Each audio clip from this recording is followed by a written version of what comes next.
I mean, if you're a Bears fan, you're thinking forward progress. Come on. 10, 219, 219.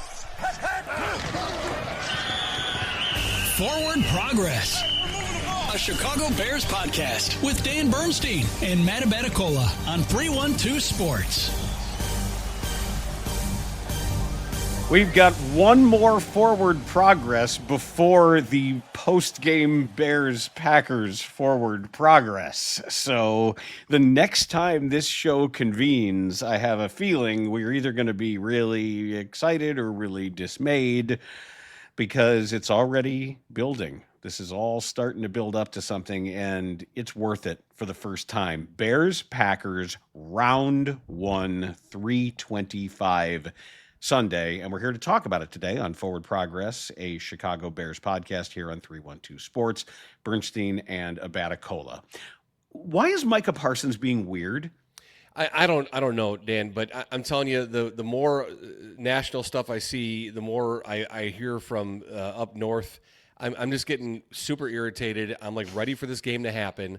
No, I'm tired. I'm tired of the Packers and the Packers fans, and then you get Micah Parsons being a complete weirdo, talking about no one's respecting him. Like, what are you talking about? That who's not respecting you? What have I missed that the Bears have said that has been inflammatory or disrespectful nothing towards Micah Parsons? I can't figure it out. All anybody's done is bend over backwards to compliment this guy. About how you have to key on him, you have to be aware of him, you have to game plan for him. Like, well, how is that disrespectful, dude? The guy's got 12 again, and a half unless there's something I've sacks. missed. And I think Declan Doyle said he's a challenge. He's one of those guys you got to be aware of on every snap. Slippery, great pass rusher. You don't ever overlook where he is on the field. You've got to be aware of him at all times. I mean, so if he's creating opportunities for these fake demons to fight against and to be angry about, great, then get yourself all worked up, and that's what you got to do. But is it? There's nothing legitimate to it. Is it this, or Caleb Williams said they not only have the best safeties, they have a hell of a D-line, obviously, that y'all know about. And is Parsons now saying like they didn't mention his name when he said the D line? Parsons, I don't like him because I just see the disrespect. What? I play for respect. You know how to earn someone's respect is by beating the shit out of them. No, you got to go out there and take it. You play for a paycheck. That's what you play for. Wait, so is he now? Are you inferring that, or did he say that he's mad because he didn't say his name? Well, that's just a guess. Okay, I don't get it. It's just a guess where he said, what is it? Every week people question my worth. People try to belittle me and take away my name. When you're the best, that's what happens. Who questions his worth? I mean, that was like What? That was a huge trade for the Cowboys to the Packers that none of us here in Chicago wanted to see happen. I mean, you couldn't be more respectful of that by not wanting it to happen. Like, if we didn't respect him, we'd say, shit, get him over to Green Bay. Let's go. We want him on Green Bay. But saying that you didn't want that trade, like, not Green Bay. Anywhere but Green Bay, Minnesota, Detroit. Keep him out of our division. All right, here's the quote from Ben Johnson. We faced a number of good ones. The last one you really earmarked to a degree was Max Crosby. He was still able to affect the game quite a bit. Hutch was another one. Up in Detroit, we faced a number of them. We've got, obviously, both Micah and Rashawn Gary here this week.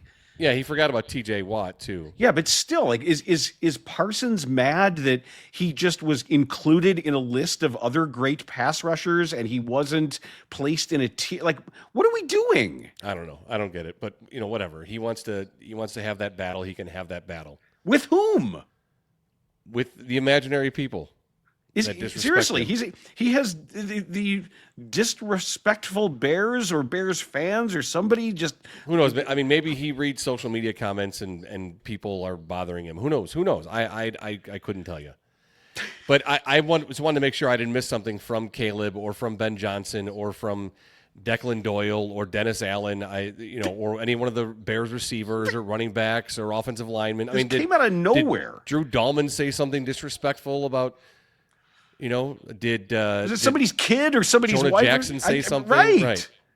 Ozzie Trapillo say, I've never heard of Micah Parsons.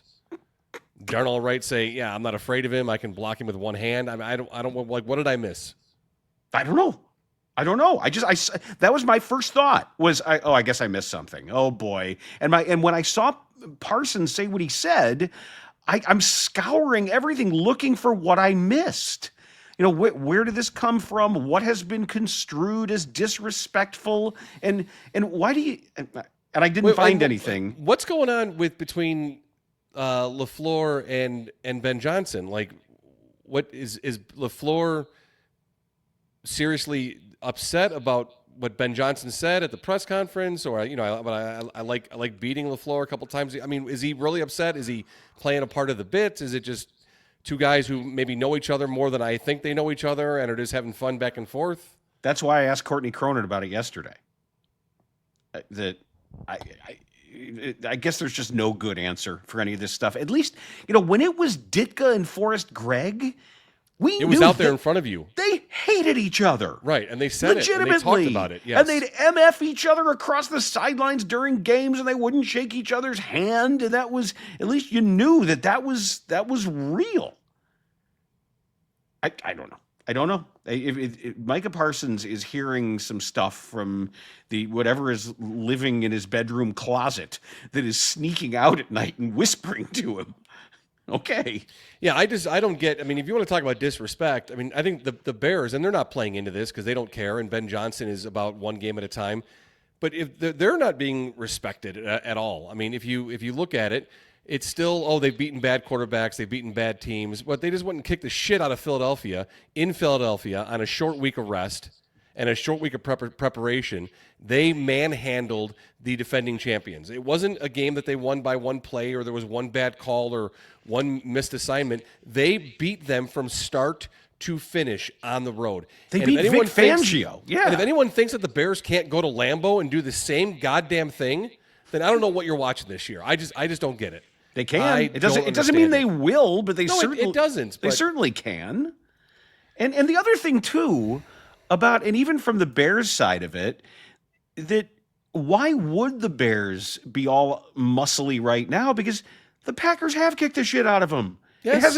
It hasn't been a rivalry. It has not been a rivalry. We've talked about this yesterday.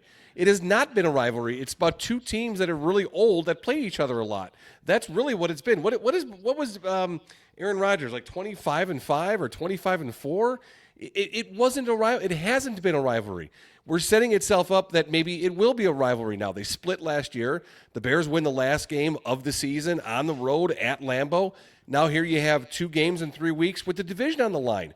Now it's time to put up right now. If you're really a good team, a legitimate team, Bears, go out and do it. The Packers, if you are the class of the division, then show that. Show that on Sunday. But here's the thing, though, Dan. The Bears have absolutely nothing to lose with this game on Sunday. They have nothing to lose. And I know I haven't been, siding with this whole idea of, all right, well, they've exceeded expectations. It's been a successful year. Ben Johnson, his first run, they're at 9 wins. I started talking about, let's look at the playoffs. Let's talk about a Super Bowl. Like, we're here right now. Next season is not promised. You just don't know. Look at the Commanders. You just don't know what can happen. Look at the Vikings. You just don't know what can happen to you from season to season. Mm-hmm. But the Bears should go into Lambeau with confidence and with the whole notion of they have nothing to lose. They shouldn't be here right now, right? That's what everyone's saying.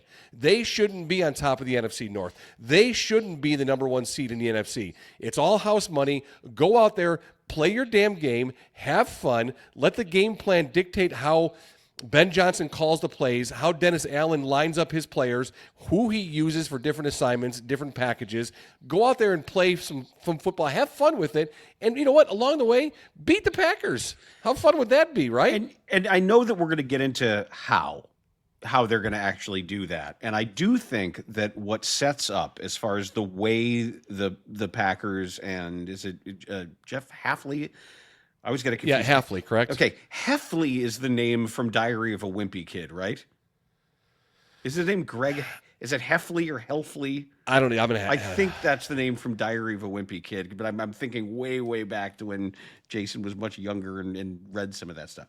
So they run it's a 4-3 hybrid. There's a lot of single high safety, and if we were looking for a place to start to get a little bit of closure when it comes to all the debate we've been having about Caleb Williams and being accurate on the opportunities that they get on some of these downfield chunks in difficult conditions, you're going to have the chance. There are going to be some throws there to be made, and they will press on the edges. They will play some aggressive man-to-man schemes, and they don't blitz very much. They blitz their blitz rates is about 18%. So and that's not when very you have much. Micah Parsons and Rashawn Gary. Oh, Right. sorry, Micah. Listen, Micah. We understand that they don't have to blitz much because of you, because you're very good. Yeah, don't put Rashawn Gary in the same sentence. with Oh, Micah. sorry. That's disrespectful, Dan. That could be construed as disrespect too. But so what I'm looking at in this game is going to be how they arrange to get good releases off the line. How do you do that?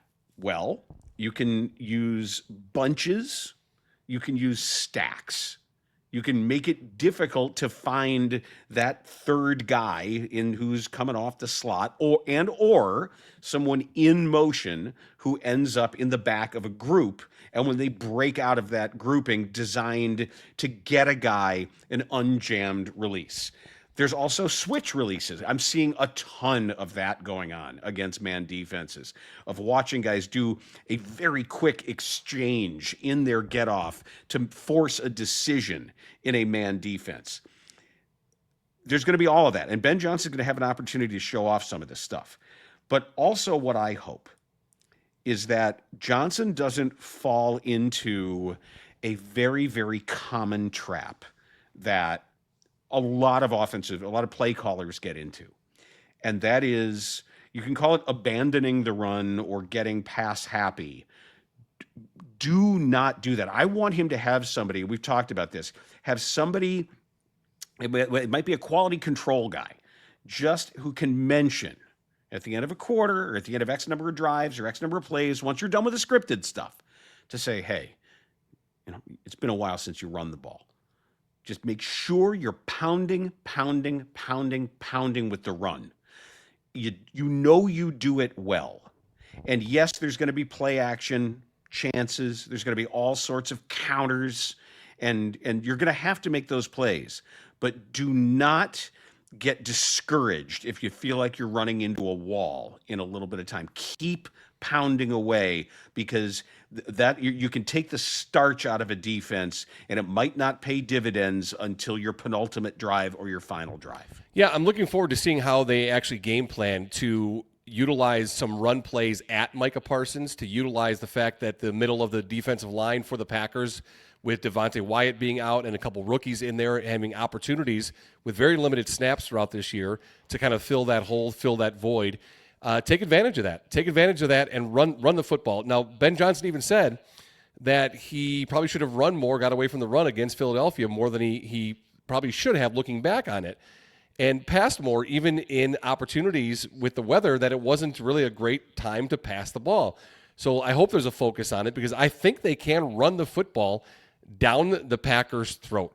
With the injuries, with some smart game planning and what they've already set up and what they've put on tape already, I want to see what other compliments they have off of play action or other run plays or pass plays that they've already presented.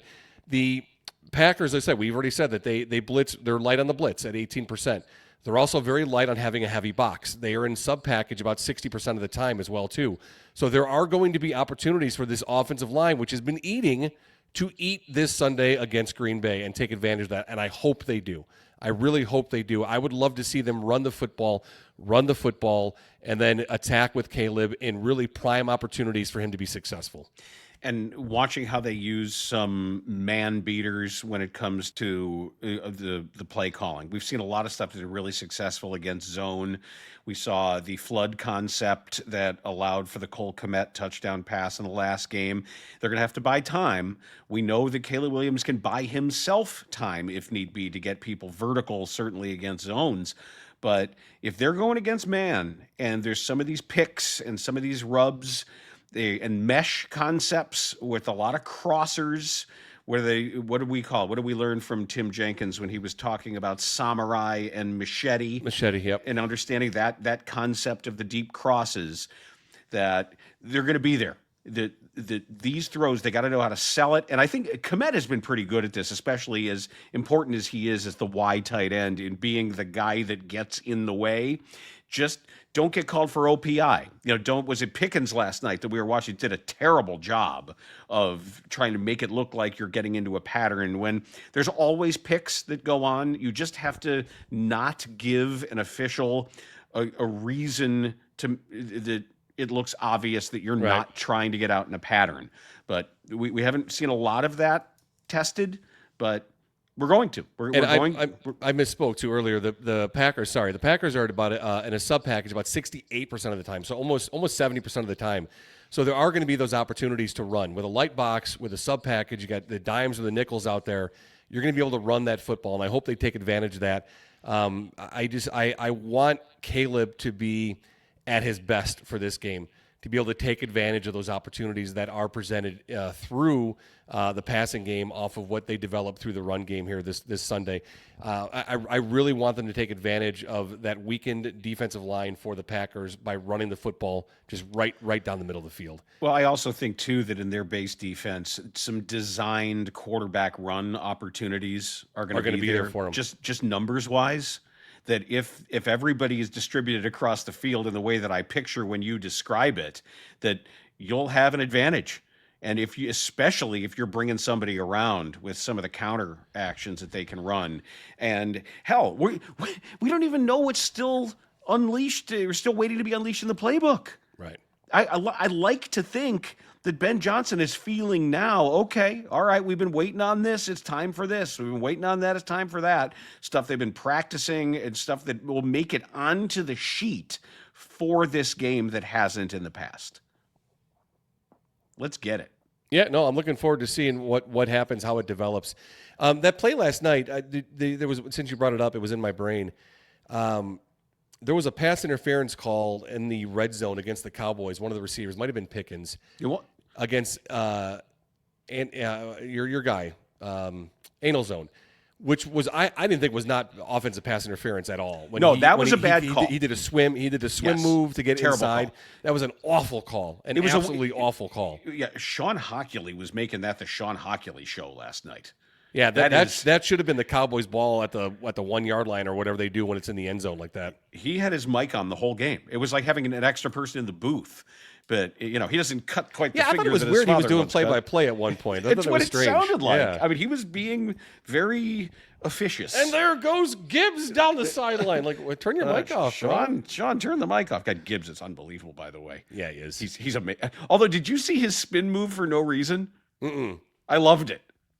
At one point he made a spin move and he ended up in exactly the same place, and people were kind of looking at him. And it's just like, the Cowboys have gone in. They went in that game last night on a 3-game winning streak, I believe. Ever since the trade deadline, they made those moves. They're 3-0, and then the Lions look like the Lions we thought we'd see more this year. And it's just this up and down performances. It's like you watch that Lions game last night. You're like, shit, man, how do you stop those guys? Like, what do you do? And then, they'll come out the week later and they'll barely be able to move the ball. It's just what a frustrating season at times watching. Who's going to show up each week? We've got some breaking injury news right here, and I'm glad that we were able to get this in here on Forward Progress. The Bears have ruled Rome Odunze out for Sunday. Rome Odunze has a foot injury and will not play. TJ Edwards is listed without an injury designation. He's good to go.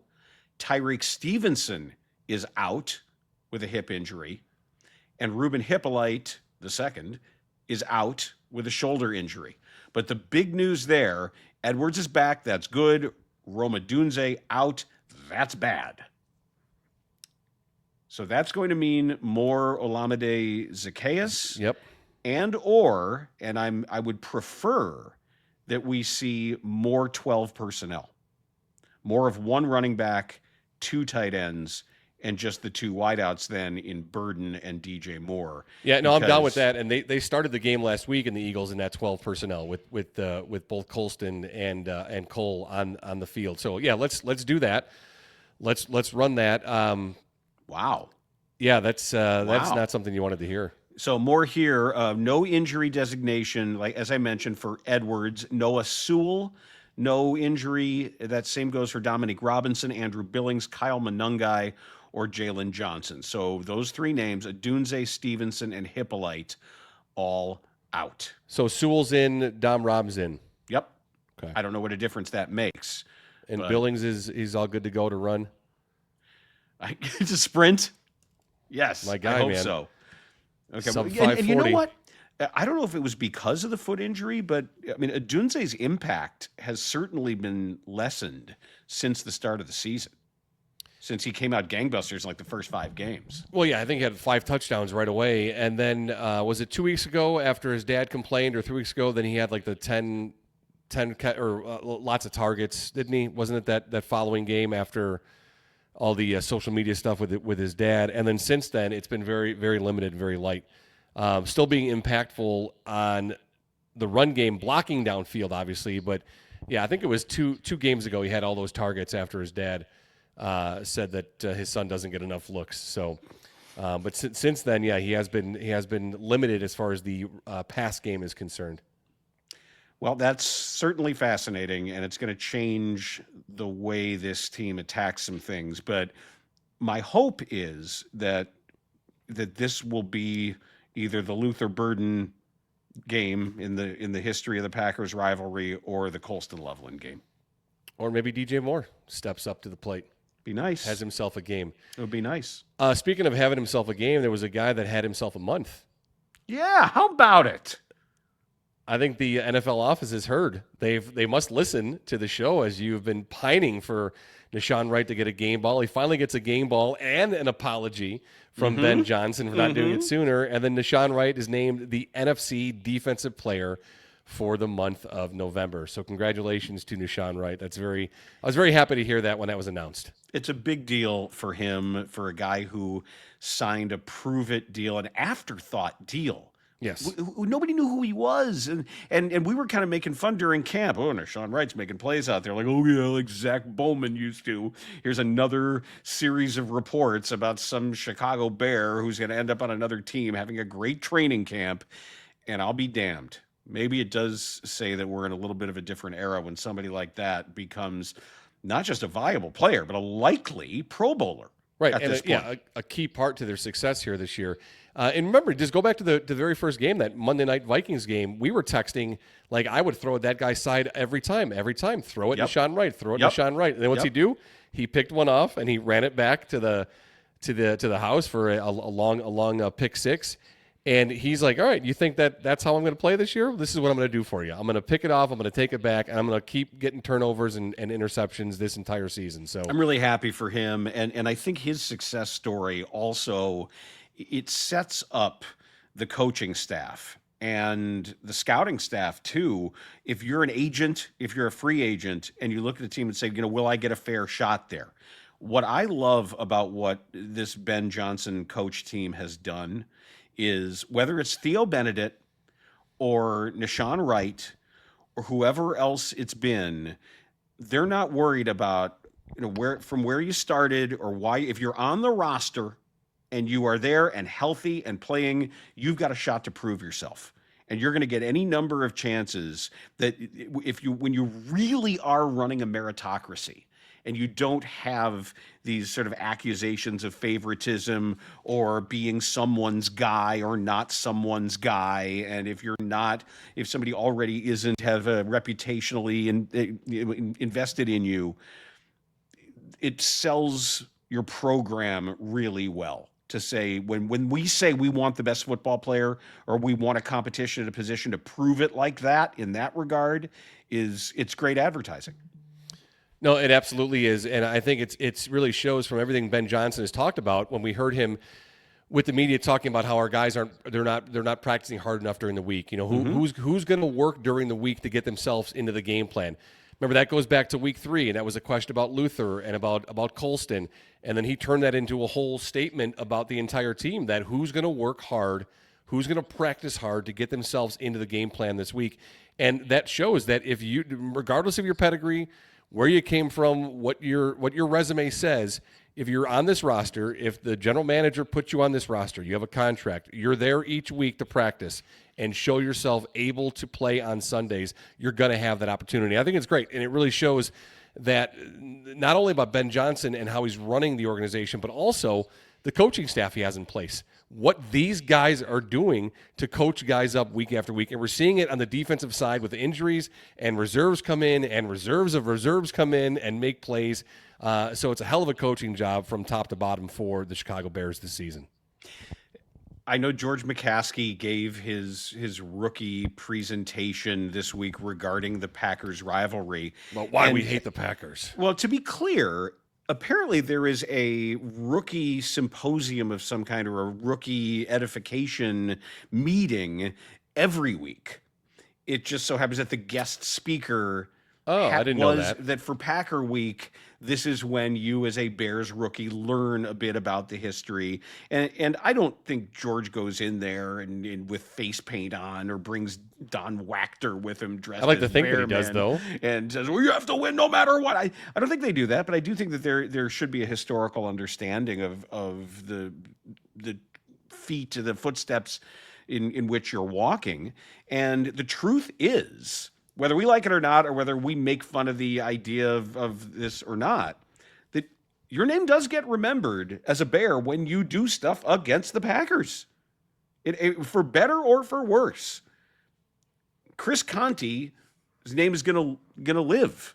Yeah. And everybody remembers it was Brian Robinson that blocked that kick. Yeah, but how does it impact their names when you have guys who are forever known for being a Chicago Bear or have gone and played for the Green Bay Packers? Oh, because that happens. I think. Yeah, I know, time, whether it's Jim McMahon or Steve McMichael. But so, what does that do to the whole? Oh my God, this hatred, this rivalry. We, hate the Packers, and beat every. You can go 2-15 or 2-14 as long as you beat the Packers. But then a guy who wins you the Super Bowl and one of your best defensive players ever played for the fucking Packers. Yeah, well, it happens. I mean, doesn't that diminish a little bit of the rivalry? And of course it does. But regardless, though, it's still. We still remember the names. We still, those of us of a certain time. What I remember Charles the name was Martin. Yeah, do you remember the name Mark Lee? Mark Lee, not a tight end, was he? No. Wasn't Mark Lee? Wasn't Mark Lee the defensive back that took Walter Payton out of bounds like 15 yards, just rode him directly out of bounds and threw him over the bench?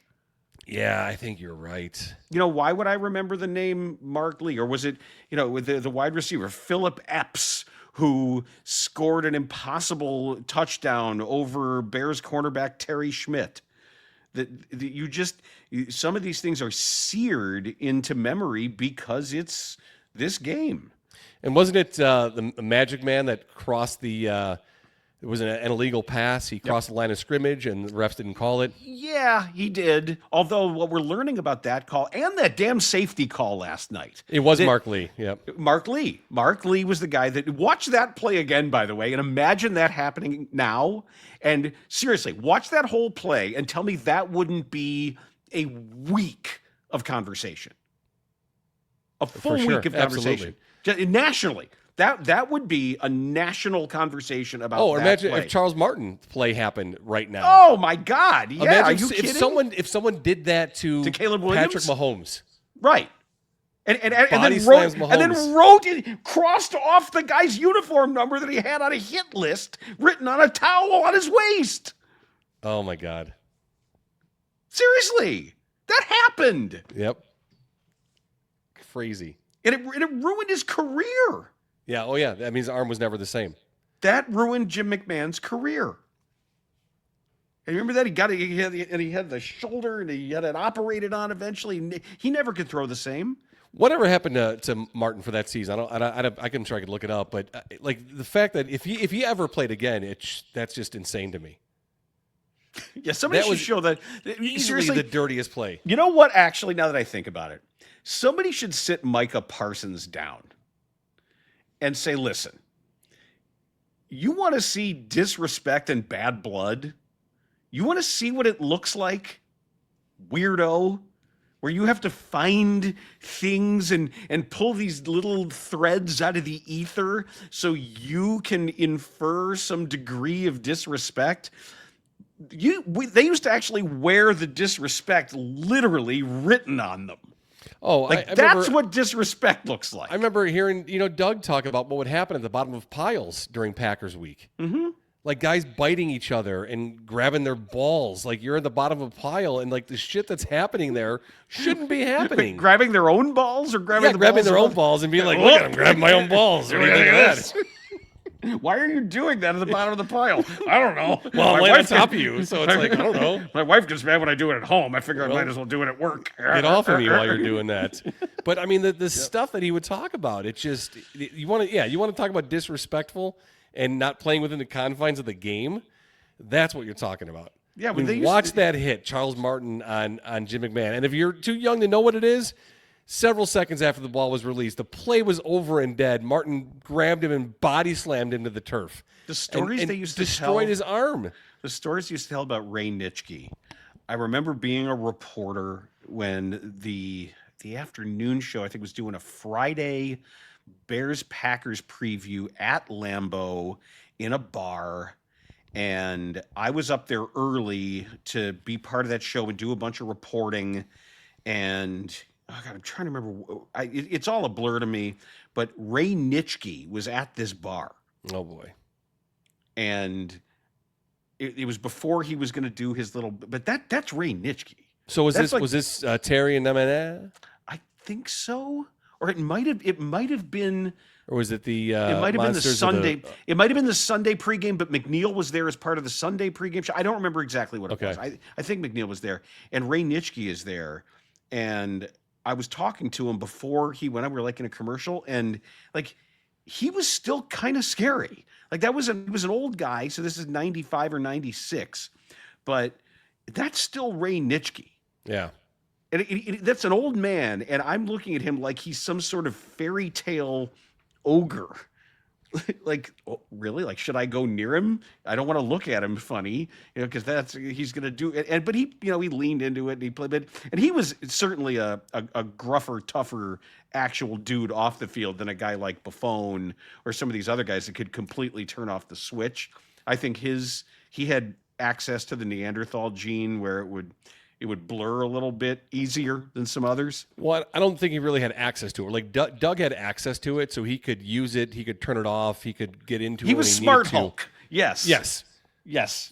Certain football players can be smart Hulk. Yeah, and he had the ability to turn that gene off or on, where I don't think Nitschke had that ability to control it. It was just kind of. That was one of my very, very, very few times kind of being starstruck, just because he was so much of just a legendary myth, like a mythical creature. It was like meeting like a centaur or something. I got the first time I was ever significantly starstruck was one of the Super Bowl trips, and we had Joe Montana on. And I remember Joe Montana walking over to the table, and I remember thinking, "Oh my God, I'm talking to Joe Montana." And then he spoke. How did you feel after? And then when he started speaking, bored. I was like, okay, I think we're done. I think we're good, Joe. I think hello was enough. You can go kick rocks, bro, because that was awful. It was like, all right, what are you selling again? Get that out of your mouth, and then let's move, because we don't need to interview you. That was fucking horrible. It was so bad. It was so bad. And that was him in sales mode. Yes. That was him being like, I have gastroesophageal reflux disease. Like, I don't know if we needed to put drinks in him to get him going or something was going on, but that was so disappointing. Like, okay. All right. We had The Rock, Dwayne The Rock Johnson. That was a moment I was starstruck and lived up to every single bit of it. He couldn't have been.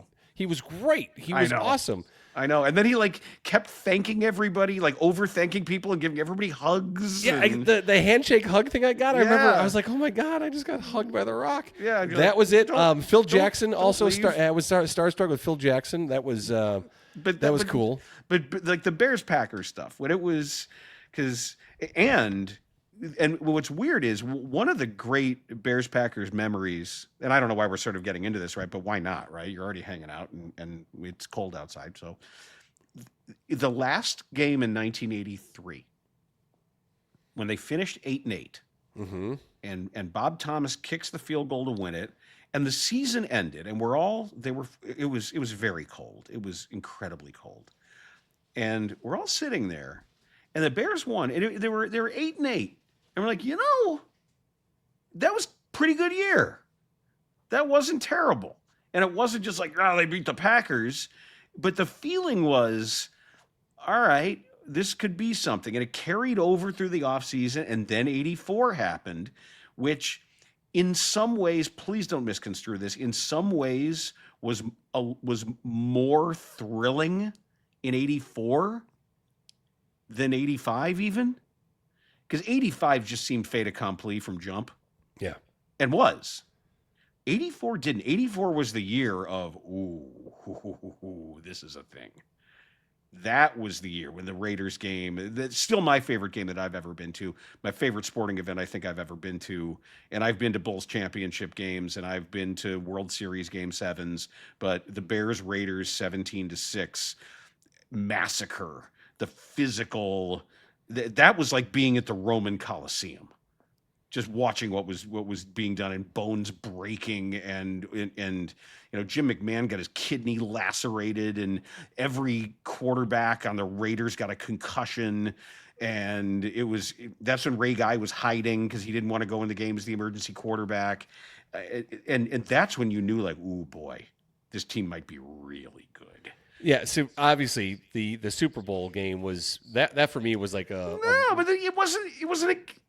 But I didn't want it to be a game. I wanted it to be a complete domination. It was a party, which it was, and it was amazing. It was to me the Raiders win the year before, just to young fan me, was better. Like leaving that game and just the bloodlust and it was like the crowd in Slapshot when they're just making fun of it, like, this is hockey, everybody's beating everybody and they're bleeding on everything, like that. It was that feeling leaving that day in the 84 season, just like, Hey, I want to just take you on a little look back here through history. I pulled up some numbers, the quarterbacking numbers for the Bears compared to Caleb this year. Okay.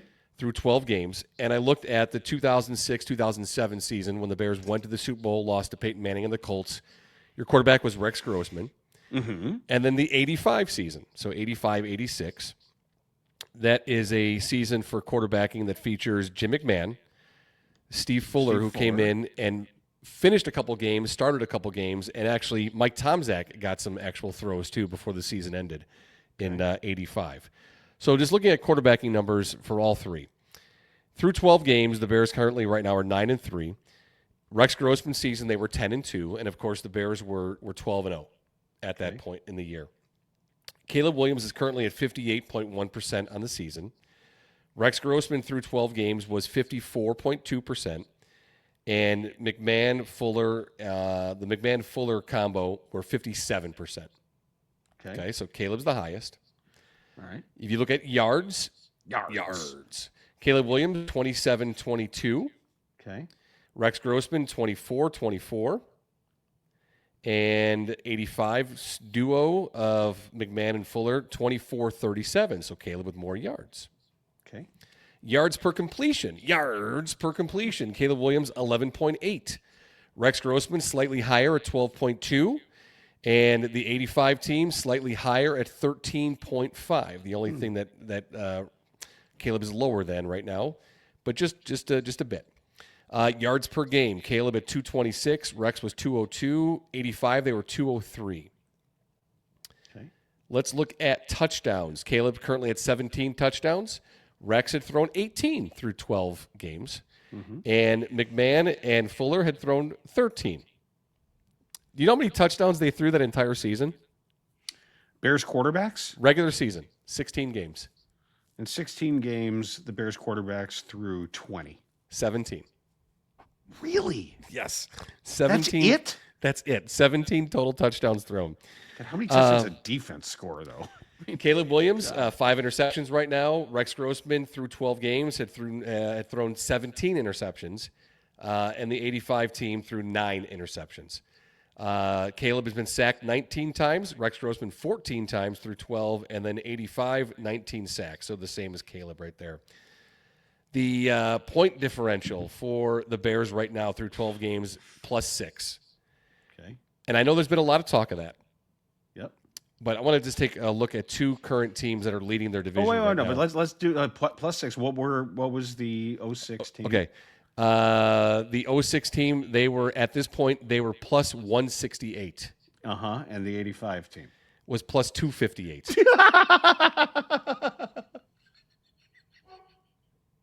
Okay. All right, listen. Hang on a second, though. There's something more to add. Now, Sorry. no, it's fine. No, Circling that. Yep. the 2006-2007 team. I said they were +168 through 12. Yep. They finished, Dan, +172. So they were +4 in their final 4 games. The 85 team, they were +258. In their final 4 games, they finished at +26. Okay. So we'll see what the Bears get to do here in their final 5 games, but currently sit at +6. The Buccaneers at -22, the Panthers at -60 right now, both at 7 and so 7-5, 7-6 in the division. So the Bears at +6. I know we can talk about where they're at and how it might be an indicator of something more, or it's just that's how the game's played out, whatever. But And dude, how much the game has changed, and How how much the of course, rules the have game has changed, and what changed. the expectations are, and all that. But wow. I'm not trying to share anything with you that, oh my God, the 85-86 team was great as far as defensively speaking. 11 times, Dan, they held teams to 10 points or less. 11 times, okay? Yeah, they murdered everybody. Like, Hang on. They Games- they listen, left hang on, people listen. missing limbs. Games 10, 11, and 12 of the season. 10, 11, and 12. This is the Lions, the Cowboys, and the Falcons. They gave up how many points? Well, I know they shut out the Falcons because that was the Henry Wachter game. They gave That up was- three points. That was the Henry Wachter safety. They gave Remember up that game. 3 points in Yeah. 3 games. Lions, Cowboys, Falcons. And I think that was the first time Gary Fensick said that he'd ever beaten the Cowboys, that he was 0-for against the Cowboys. And I think that was a shutout too. That was 44 to nothing. 44 to nothing game. That was 44-0. Yeah, that's when. Oh, there were so many in that. Was that the Lions game where Joe Ferguson was killed? Remember when Wilbur hit Joe? When oh my Ferguson's- God! Yeah, I think it was. When Ferguson, because he'd already killed Hipple. You know, there was another team because he hit Eric Hipple where he put the crown of his helmet right into the back of his neck and knocked him out and picked up the ball and scored. What year was it that Hartenstein That was fucking before destroyed was it 80? Jaworski. That was it that 1980? It might have been 81. Either 80 Like or 81. he hit Jaworski and his family felt that hit. I mean, No, like, like unborn Jaworskis were like, holy shit, what was that?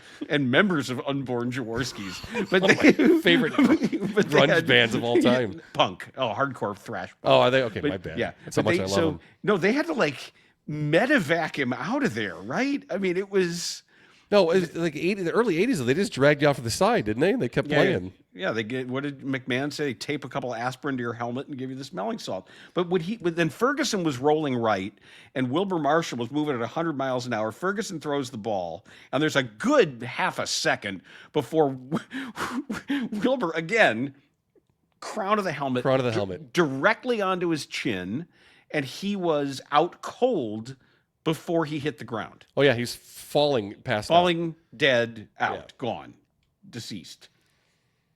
That Yeah, was, so just a kind of look here. And again, I know this all goes off to Ben Johnson's not satisfied with the passing game and all of the elements of the passing game. It's not just a thing on Caleb Williams. But here we have, and you know, Rex Grossman was not the same pedigree or caliber of quarterback that Caleb Williams is and was coming into the league. You know, Rex did have some weeks there. I mean, he had some 400-yard games and 300-yard games. Well, he was an MVP candidate for a while, and then the last game of the season, I think he had like 4 completions or 4 attempts for like 30 yards. It was something. I mean, I can't remember what that last game was, but it was just brutal. Well, that was the we are who they thought they were game when he was. Oh, he had 4 interceptions in that game. Yeah, but that was like the middle of the season. Yeah, he had four picks in that game. Wasn't the only game he threw 4 picks that season though, too. I know Jim McMahon and Steve Fuller, Mike Tomczak, Rex Grossman, not the same caliber pedigree of what Caleb Williams is coming into the league. still ahead of that pace right there. Again, we know, and we've said this, that he needs to be better. There's going to be opportunities, and maybe it's on Sunday, that he's going to have to throw some passes to help the Bears win this game. I know he can do it. I know he has it in him. I know he can be more consistent in the passing game, and it isn't going to be this week, but it's going to be a time and maybe a couple games, and maybe it's just the entire playoffs. He's going to have to show up better in the passing game as the quarterback of the Bears. We are 49 hours away from the start of the game, about 49 hours and 45 minutes. Yeah.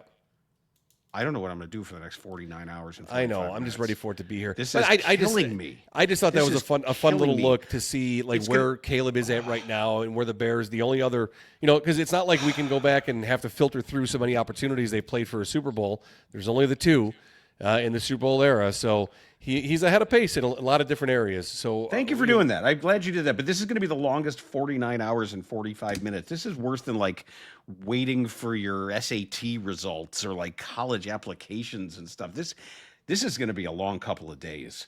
So what do we have? We've got the Bulls tonight, and we've got, this is big for a Tulane and North Texas tonight. Oh yeah, no, I'm going to watch that. I'll check my phone on what the score of the Bulls game is. Listen, tell me what you think of the North Texas quarterback. Okay. This guy Mestamaker. Yeah, I'm looking forward to watching that. Tell me, and I don't know what Jason and Layla, if they bet on this, because it's not Jason's alma mater yet, but yeah, I think they did, and they would swap jobs. So she would do OWC on Tuesdays with you, and then he gets to do middays with Marshall and Mark. Oh God, would he love that? They wouldn't. No. Well, show starts at 9. He'll walk in at 9:15, right? With a concussion. Sup, fellas? Got my Guardian helmet on. Bleeding out of his head, dude. wearing his plaid pajama pants, right? His Javonte Green jersey, and slides, and a Javonte Green jersey with all of the jerseys at once, with a pink hoodie on top. Oh boy, yeah. So there's going to be that, and then we've got the Big Ten championship for Heisman purposes and everything. Indiana, Ohio State tomorrow, and then we got to wait till 3:25 on Sunday. Yeah. All right. Now, also listen. After that game, Forward Progress is going to be live with all the reaction you need. Please, please, please come out and join us, because otherwise you're missing the party. All the cool people are hanging out with us after games. And when it comes now to making sure that when we're coming on, I'm told that this might be the first time that, see, watch this. See this? I'm going to do boink, and then this pops up. What is that, you say? That is the 312 Sports free app. Yeah, so download it right now, Apple App Store or Google Play, and then register. Don't just download it, register right now. Register that's right where away. all the fun stuff and all the bonus stuff comes through. So you have to register. You can zap all kinds of feedback to us. I see a lot of it coming in now, and if you haven't listened to DBU yet today, you should, because it's Friday Feedback Friday, and it's the top 10 Packers, which with which we had some fun. So definitely, you'll get notifications too as well when we do go live. That'll come right through the app. So through the app, this is going to be your best friend, and I'm so excited about it. We couldn't be more pleased with the quality of the app and the work that went into it, and just how much feedback has already been received coming in through it has been very, very gratifying. So let's kick this thing off, man. Yeah, I can't wait. I'm ready to go. I'm ready to go, ready to talk about it, ready to hang out with all of you for our Forward Progress post-game show. Again, right around 6:30 when the game ends, and we come back to talk about a Bears victory in Lambeau Field, as the Bears will get to 10-3 on the season, and we can shut all the Packer fans up. And still figure out how and why Micah Parsons feels somehow disrespected by nothing but praise and adulation. Maybe they should talk shit about him. I don't know what he wants. What do you want, man? Do you want a special? Do you want FIFA to make up a special award where they give you a medal? We could do that. All right. We could name a ballroom after you. On name a what after him? A ballroom. Oh boy. Mm-hmm. Well, as long as you don't fall asleep during the press conference talking about it. Yes. Well, that's Forward Progress, and we will reconvene this august group that includes you on Sunday after Bears Packers. Tag 219. 219. Forward Progress. A Chicago Bears podcast with Dan Bernstein and Matt Abaticola on 312 Sports.